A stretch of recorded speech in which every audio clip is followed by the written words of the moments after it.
11월 29일 미국 증시 정말 대단했습니다. 그야말로 뜨거운 랠리가 계속되고 있는데요. 자, 오늘 분석에서는 이 엄청난 상승세의 진짜 동력은 뭔지, 또 이 화려함 뒤에 혹시 우리가 놓치고 있는 건 없는지 한번 깊숙이 들여다보겠습니다. 바로 시작하죠. 네, 바로 7개월입니다. 다우존스랑 S&P 500 지수가 무려 7달 연속으로 올랐어요. 특히 다우지수 같은 경우는 2018년 이후로 가장 긴 연속 상승 기록이라고 하니까 지금 시장 분위기가 얼마나 뜨거운지 감이 오시죠? 오늘 우리가 함께 살펴볼 내용들입니다. 먼저 지금 랠리가 얼마나 대단한 건지 짚어보고요. 무엇이 시장을 이렇게 끌어올리고 있는지 그 핵심 동력을 파헤쳐 보겠습니다. 그리고 반도체 시장의 흥미로운 상황과 이 뜨거운 소비 열기 뒤에 숨은 이야기, 마지막으로 앞으로의 시장을 내다보는 큰 그림까지 그려보겠습니다. 자, 그럼 첫 번째 섹션, 연승 행진부터 시작해볼까요? 지금 시장이 울려 퍼지는 이 환호성이 과연 어느 정도인지 구체적인 숫자로 한번 확인해 보시죠. 숫자들이 모든 걸 말해주고 있죠. 5거래일 연속, 7개월 연속. 이건 정말 기록적인 행진입니다. 근데 여기서 진짜 중요한 건 바로 마지막 부분이에요. S&P 500의 11개 섹터 중에 무려 10개가 올랐다는 거. 이게 무슨 뜻이냐면요. 그냥 몇몇 대형 기술주만 잘 나가는 게 아니라 시장 전반으로 온기가 퍼지고 있다는 아주 강력한 신호라는 거죠. 아니, 그러면 도대체 왜 시장이 이렇게까지 강한 걸까요? 지금부터 투자자들의 마음을 사로잡은 두 가지 핵심 엔진, 그 동력을 한번 살펴보겠습니다. 첫 번째 엔진은 바로 연준입니다. 미국 중앙은행이죠. 연준의 태도가 바뀔 거라는 기대감 때문인데요. 특히 존 윌리엄스 뉴욕 연안 총재가 비둘기파적인, 그러니까 좀 부드러운 발언을 한 이후에 이제 곧 금리 인하 하겠구나 하는 기대감이 시장을 확 끌어올리고 있습니다. 이 차트 한번 보세요. 시장이 얼마나 확신에 차 있는지 바로 알 수 있죠. 무려 87%. 이 정도면 시장 참여자 대부분이 12월 금리 인하를 거의 기정사실로 보고 베팅하고 있다는 얘기입니다. 괜히 연준에 맞서지 말라는 말이 있는 게 아니죠. 그리고 두 번째 엔진은 바로 소비입니다. 연말 쇼핑 시즌이 정말 그야말로 핫하게 시작됐거든요. 여기서 나온 강력한 소비 데이터가 시장에 엄청난 자신감을 불어넣고 있습니다. 64억 달러. 우리 돈으로 하면 어마어마하죠. 이게 미국 소비자들이 추수감사절 단 하루 동안 온라인에서 쓴 돈입니다. 어도비 애널리틱스가 집계했는데 역대 최고 기록을 아주 가뿐하게 넘어섰습니다. 아니, 어떻게 이렇게 돈을 많이 썼을까요? 비결은 바로 이 할인율이었습니다. 가전제품은 28%, 옷은 25%, 장난감은 27%, 이렇게 파격적으로 할인을 하니까 소비자들이 지갑을 안 열 수가 없었던 거죠. 아마존이나 월마트 같은 유통주들이 왜 강한지 바로 이해가 되시죠? 자, 이제 기술주, 그중에서도 반도체 쪽으로 한번 들어가 보겠습니다. 시장 전체가 좋아 보이지만 그 속을 자세히 들여다보면 웃는 쪽과 우는 쪽이 확연히 갈리는 아주 흥미로운 상황이 펼쳐지고 있습니다. 와, 이거 정말 재밌지 않나요? 같은 날 반도체 시장의 두 거물이잖아요.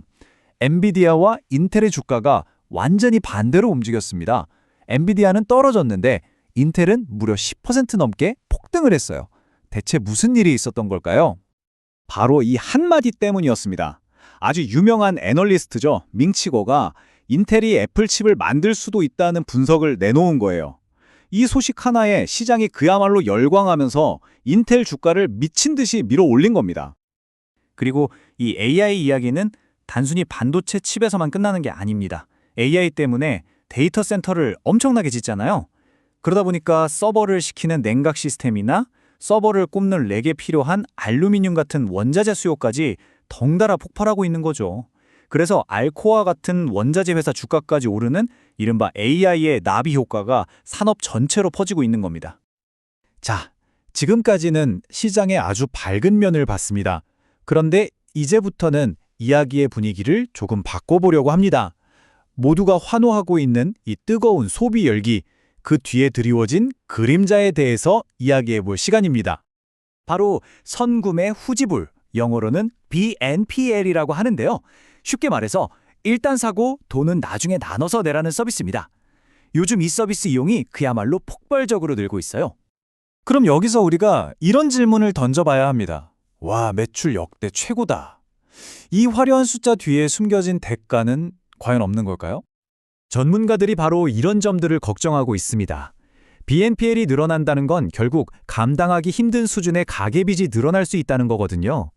이건 미래에 벌 돈을 지금 당겨 쓰는 거나 마찬가지라 나중에는 소비가 뚝 끊기는 소비 절벽으로 이어질 수 있고요.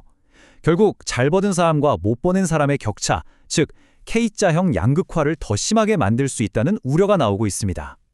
이런 걱정을 보여주는 듯한 데이터도 있어요. 지난주 미국 주식 펀드에서 45억 6천만 달러가 빠져나갔습니다. 시장은 이렇게 뜨거운데 돈은 오히려 빠져나갔다?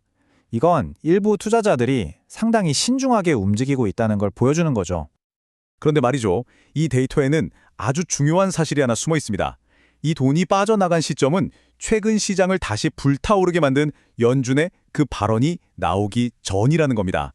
그러니까 지금의 이 뜨거운 분위기는 제대로 반영되지 않았을 수도 있다는 점, 이건 꼭 기억해야 합니다. 자, 이제 마지막으로 시야를 좀 더 넓혀보겠습니다. 월스트리트는 앞으로 시장을 어떻게 보고 있는지, 그리고 이 복잡한 상황에서 다른 자산들은 어떻게 움직이고 있는지 한번 살펴보죠. 우리가 방금 살펴본 여러 가지 위험 신호에도 불구하고요. 월가의 분위기는 정말 놀라울 정도로 낙관적입니다. JP모건이나 도이치뱅크 같은 글로벌 투자은행들은 S&P 500 지수가 8,000까지 갈 수 있다고 보고 있어요.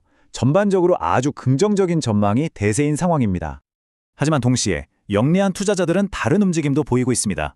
주식시장은 뜨겁지만 그 이면에 경제 불확실성을 대비해서 일부 자금이 귀금속 같은 안전자산으로 슬그머니 이동하고 있다는 거죠. 그 결과 최근에 은이나 백금 가격이 5% 넘게 오르는 현상이 나타나고 있습니다. 오늘 분석을 마무리하면서 이 질문을 여러분께 던져봅니다. 금리 인하 기대감과 AI라는 강력한 엔진을 달고 연말 소비라는 연료를 쏟아부으면서 지금 시장은 질주하고 있습니다. 하지만 그 뒤에는 소비자 부채라는 짙은 그림자가 따라오고 있죠. 이 강력한 랠리, 과연 얼마나 더 달릴 수 있을까요?